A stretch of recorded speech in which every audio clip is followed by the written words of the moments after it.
Hi and welcome to the Lunch Break Gardener. Today I'm talking you through how I grow sweet corn in the garden.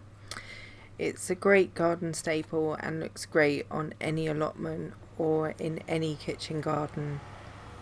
To sow my sweet corn I use an old food tub with holes in the base and soil from my compost, nothing special. I put them roughly about an inch down and keep them in a warm greenhouse around 20 degrees Celsius. So I'm planting these at the end of March, just to give you a rough idea. Last year I did start growing some in July, and I'll show you at the end of the video how they turned out roughly in October. So these are the seeds. I'm just popping them in. I put one seed in per hole. I know some people like to do two, but I just don't do that.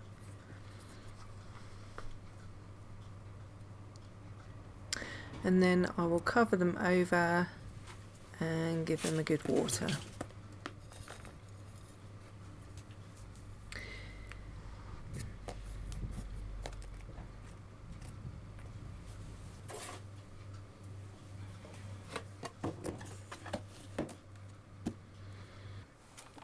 So this is 1 month later and just over half have germinated, and I think this is largely due to poor weather and, from looking at it, possibly poor watering. Sweet corn love fine weather and lots of sunshine. So I'm potting on what I have. I'm keeping them away from slugs and mice because they all eat them. I mean, sweet corn are targeted by any number of pests. It really is endless, and my pests include my cats because they are rather partial to eating the green leaves as well. So this is the root system, and as you can see they're roughly about 1.5 to 2 inches tall, and I'm just going to pop them on in these pots. So I then do that for each one and just pad them down well.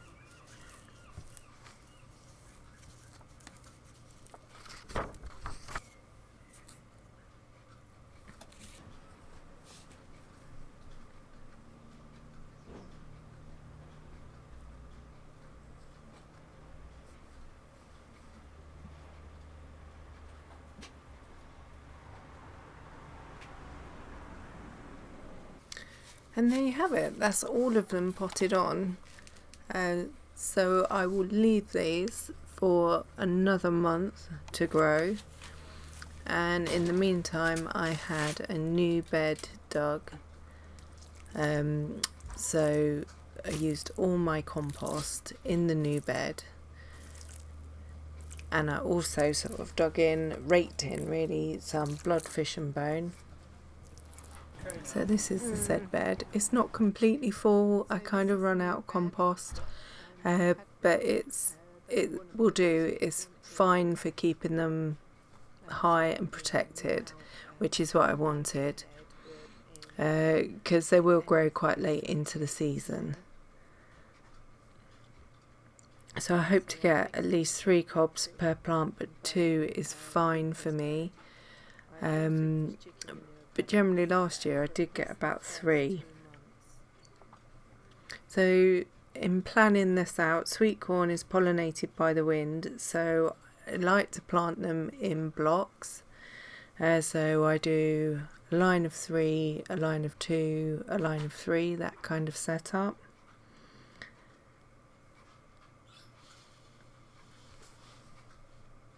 So I'm just showing you roughly here the height that they've got. This is one of the smaller ones, admittedly. And occasionally, for a few days, I do bring them out of the greenhouse to try and harden them up for a few hours a day. And I just increase that time. But I do try and keep them in sunlight where possible. So you can see the root system there. They do get incredibly good root systems on them, but you really need to protect them from the wind. Last year I had some pretty bad storm damage. I had to put them in like a cage, which I'll show you at the end. But they roughly take about another 3-4 months to grow. They are quite tall structures, as you probably know. Sweetcorn is pollinated by the wind, so you do need to, when the male flower comes out, it needs to be able to drop the pollen into the female cobs.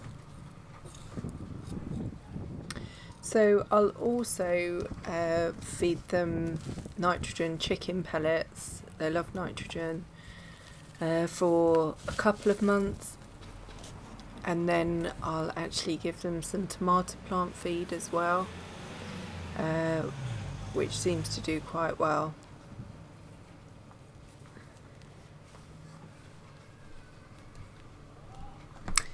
So sweet corn are quite sturdy and they shouldn't need supporting, but here in the northwest we do get some quite heavy winds. As you can see, it's quite windy there. They love full sun as well. This is quite late in the day, and so the house shades the sweet corn for a certain period of time, but as you can see, the sun is now coming round the back, it's coming round the house, and they will get full sun for the majority of the day in the position that they're in. So I'll just give them a quick watering. Do not let them dry out, they will need watering all the time. So this is the root structure I was talking about. These are my sweet corn from last year, which I planted in July, and this was roughly around October time. So you can really see how they hold on with the root structure. Probably should have done a bit of weeding. So I'll just show you here. So at the top of the cobs you can see the silks which have appeared at the hairy structure at the top, and you can see there's about 2 or 3 cobs per sweet corn, and they're planted in a block, so that's quite important. Don't plant them in a single line or anything like that. Clump them together about 45 centimeters apart, and you know when they're ready because the silks go a dark brown colour. There's another little test that you can do by sticking your finger in the cobs. If it spurts back at you, it's not quite ready, but if you stick your finger in and a sludgy milky juice comes out, it's overdone. But I'll do a different video on how to tell when they're ripe. So these aren't quite there yet. This is like the beginning of October. But these sweet corn were lovely, and I highly recommend growing your own. They are so different from shop bought sweet corn. Okay, thanks for watching, and I'll call it a day there, and I'll see you next time. Bye.